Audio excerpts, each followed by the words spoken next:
seeing is that both of them, having posed as the victim for so long, are really the aggressors. They have created the... Something is seriously off about the way Meghan Markle and Prince Harry handled the births of their children, and now it's all starting to unravel. Loudly, Lady Colin Campbell and Tom Bower, two of the most relentless royal biographers out there, are pulling the curtain back on a secret the Sussexes tried everything to keep hidden: what really happened with Archie and Lilibet's arrivals. And it's not just some conspiracy theory. These are people with deep connections, documented timelines, and a history of being right when it counts. Let's talk about Archie.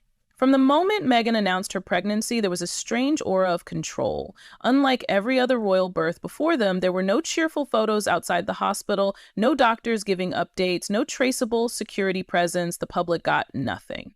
Just a press release. Meghan claims she gave birth at Portland Hospital in London.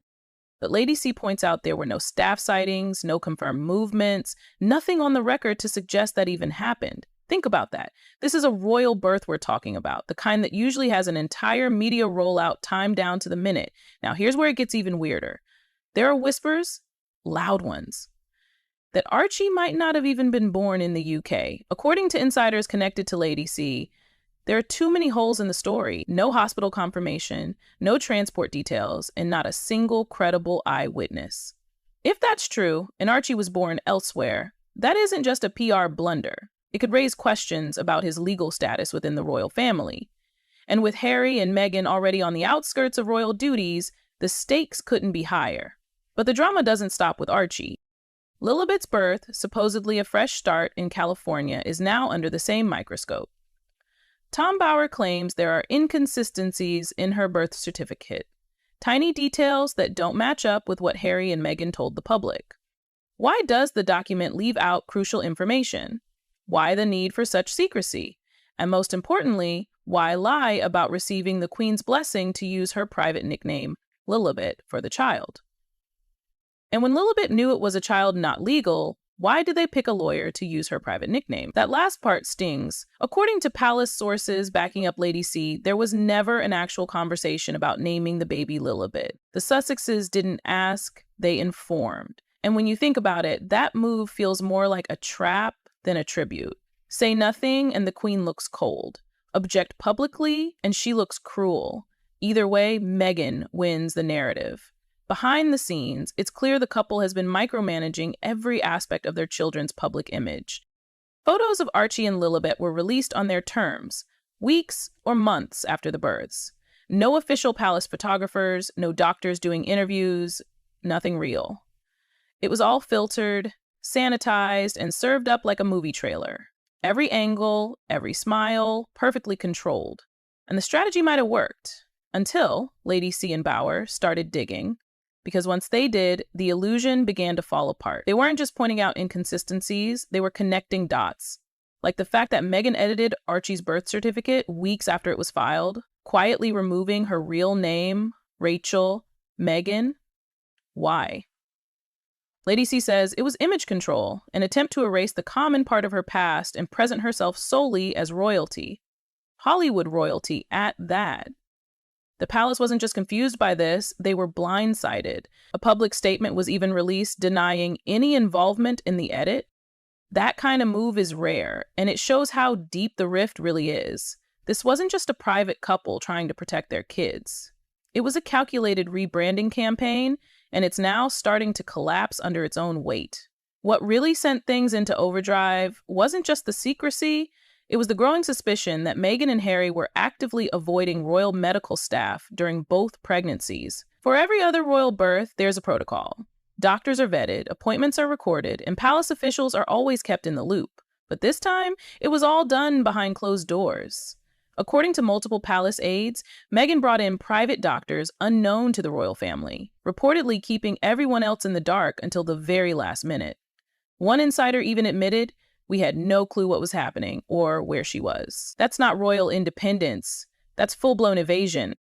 And when you combine that with their decision to cut out official photographers, security reports, and birth records from public view, the whole thing begins to look less like privacy and more like a cover-up. It's not just biographers who are raising eyebrows anymore. Legal experts, royal commentators, and even former palace staff have started asking the same questions. Why was the Duchess so determined to control every piece of information about these births? And what exactly were they hiding? Then there's the financial angle. Lady C and Tom Bower have both pointed out that Meghan and Harry were heavily relying on their Netflix deal to support their lavish Montecito lifestyle. But here's the catch. Those multi-million-dollar headlines were misleading. The couple didn't get paid up front. They were paid based on what they produced, and according to insiders, the content just didn't live up to the hype. Reports from Netflix executives suggest that Meghan and Harry's output was underwhelming at best. One show, described as a horse-based polo soap opera, reportedly tanked in the charts. Another was dismissed entirely before it could air. That performance affected their earnings dramatically. The platform simply wasn't going to continue funneling money into content no one wanted to watch. But when Lady C and Bower started exposing cracks in the Sussexes' carefully managed image, the financial stakes weren't just symbolic. They were survival. Without steady content or credibility, the couple's brand started to crumble. Their ability to secure new deals, partnerships, and press coverage suddenly hinged on maintaining control over the story. And that's exactly what they began trying to do. By force. Behind the scenes, Meghan's legal team allegedly started sending cease and desist letters to media outlets that dared to report on the claims. Interview clips featuring Lady C were flagged and removed. Writers critical of the Sussexes began receiving pressure from media lawyers, but it backfired, big time. Journalists and online outlets, especially in the UK, took the legal threats as fuel, not fear. A Daily Mail insider reportedly said, "The more they threaten, the more curious we get." And the American media, which had been largely protective of the couple, started to crack too. Page 6, the New York Post, even entertainment blogs. Suddenly, everyone was questioning the same thing. Why all the silence, unless there was something to hide? Polls in the UK revealed a sharp drop in public trust, with over 65% of people saying they no longer believed Meghan and Harry were honest about their departure from royal life. In the US, former supporters started to speak up. Parents were especially vocal, saying that withholding birth details, editing certificates, and avoiding even the most basic royal customs raised more red flags than sympathy. Their brand, once polished and controlled, was slipping fast. And with every unanswered question, it stopped being about privacy. It started looking like deception. Inside Buckingham Palace, the atmosphere has turned cold and calculated. Senior royals are reportedly done playing defense and are quietly preparing for the fallout.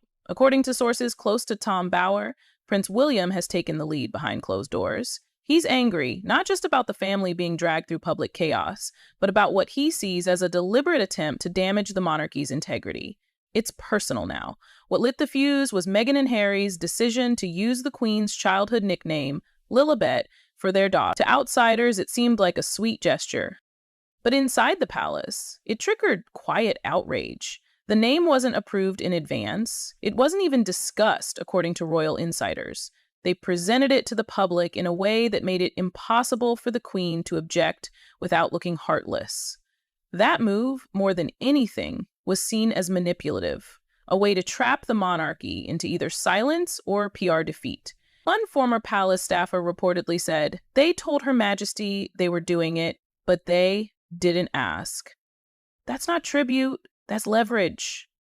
And if that wasn't enough, Lady C dropped another detail. The Queen was deeply hurt by the presumption. That moment, quietly buried behind official statements, cut deeper than anyone realized, and the media caught on. Once believed to be darlings of the progressive press, the Sussexes now find themselves under a much harsher spotlight. Editorials have shifted tone. What used to be brave and bold is now calculated and evasive. Even American outlets that once gave Meghan glowing coverage have started examining her public contradictions. It's no longer just about births or names, it's about trust.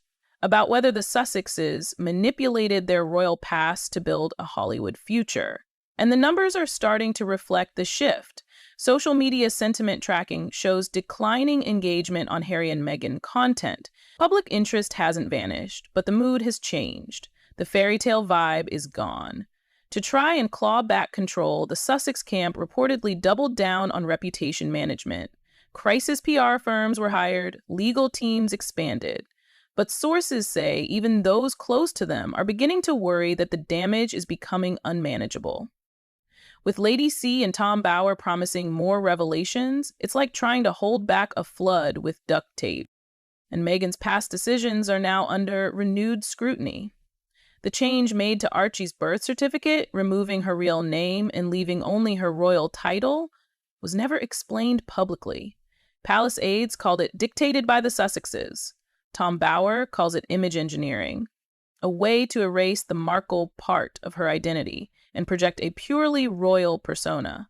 It was subtle, but telling. Every detail, every quiet edit now feels like part of a bigger picture. Where public image always took priority over royal protocol. Meghan and Harry didn't just walk away from the monarchy. They rebranded it, used it, and tried to monetize it. But the moment the illusion cracked, the empire they built on mystery started collapsing. And now the royal family isn't staying quiet out of fear. They're watching, preparing, letting the Sussexes burn through goodwill on their own. Because at this point, the truth isn't just inconvenient for Meghan and Harry, it's irreversible. The more they scramble to suppress it, the louder it echoes. As the dust settles, one question remains. Was the secrecy really for protection, or was it all just part of the plan?